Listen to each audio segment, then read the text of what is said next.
أهلا عسولاتي، وش راكم؟ وش حوالكم؟ إن شاء الله تكونوا كامل لاباس. جمعة مباركة علينا وعليكم أجمعين. متنساوش البنات تدعوا لي مادام أنا في هذه الأيام المباركة جيتكم اليوم بواحد الوصفة الهبال تاع الدنيا. هذه البنات خبوها وحضروها في العيد إن شاء الله.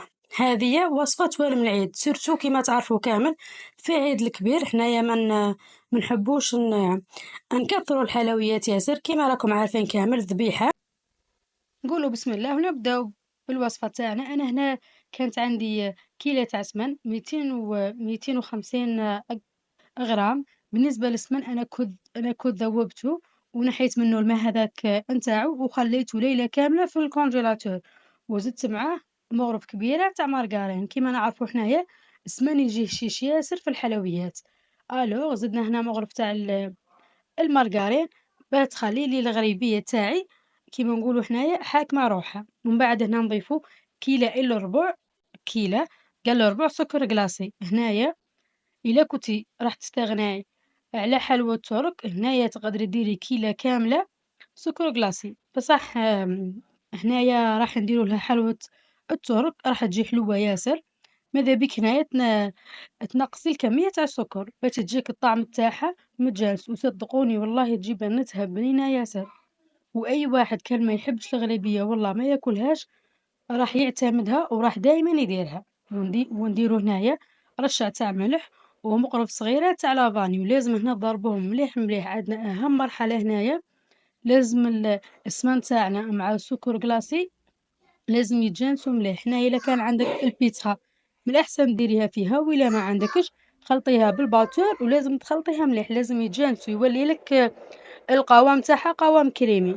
وتزيدي لها هنايا كيلة تاع كاوكاو. عندنا هنا قلت لكم كيلة تاع كاوكاو ويكون محمص مليح ومطحون في الرقيق.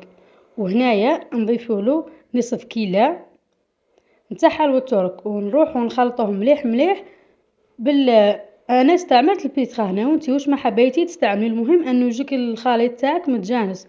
وهنا انا بالنسبه للفارينه كنت حمصتها بليله قبل. ماذا بيك الفارينه تاعك هنا تكون بارده، حمصيها ماذا بيك صباح وخدمي الغريبيه تاعك مع العشيه. المهم انه السر الثاني هنايا انه تكون الغريبيه تاعك بارده مليح.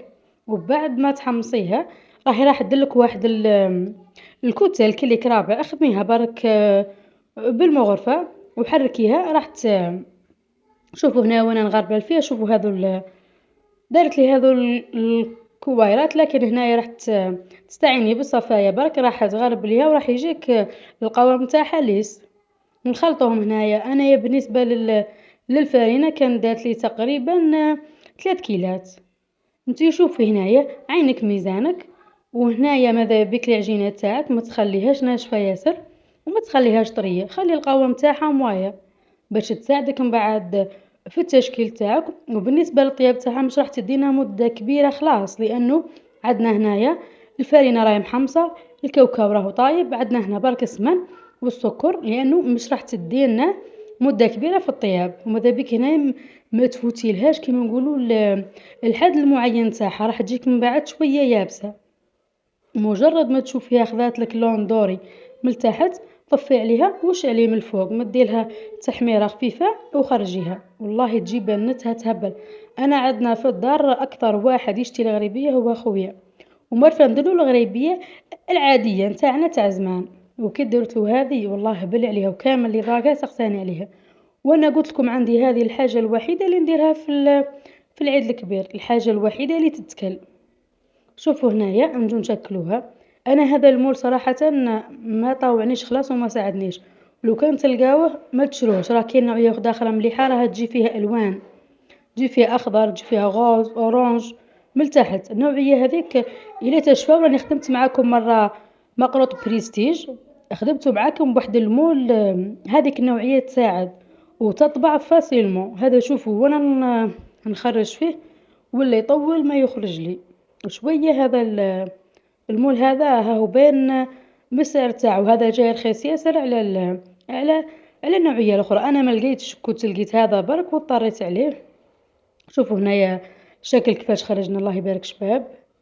هنايا وانتم ثم تطبعوا زيروا مليح باش تخرج لكم هذيك الرشمة. هنا أنا كنت نحيت سال دو تابل هذاك باش يساعدني وتطبع معايا فاسيلمون. شوفوا هنا كيفاش الحبة وانا ما تجي تخرج لي الحتان، هذاك مجرد ما تخدمي لايدك هاك تجي الحبة خارجة معاك. هنا بالنسبة للوزن انا كنت وزنتهم كامل 35 غرام. الا كان عندك هنايا الميزان ماذا بك توزنيهم باش يجوا كامل نفس الحجم، ولا كان ما عندكش ديري عينك ميزانك. شوفوا بعد ما طابت هنايا شوفوا لي كيفاش جات تشهي، يا جمالو يا جمالو تهبل. نتمنى كامل تجربوها وديروها في العيد لانه والله خفيفه وبنتها تهبل. كما تعرفوها هي فيها الكاوكاو وحلوى الترك، هذا وحدهم راهم بنان. انا من بعد ما كنت خرجتها من الفور خليتها تبرد شويه، ومن بعد زينتها هنا بالتوفيه.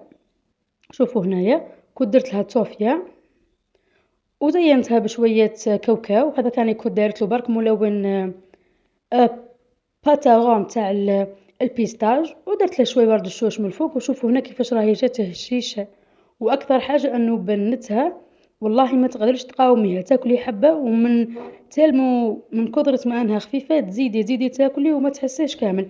ولا هي البنات اول مره تشوف لا فيديو تاعي تشتركي في القناه حبيبتي ودمتم اوفياء.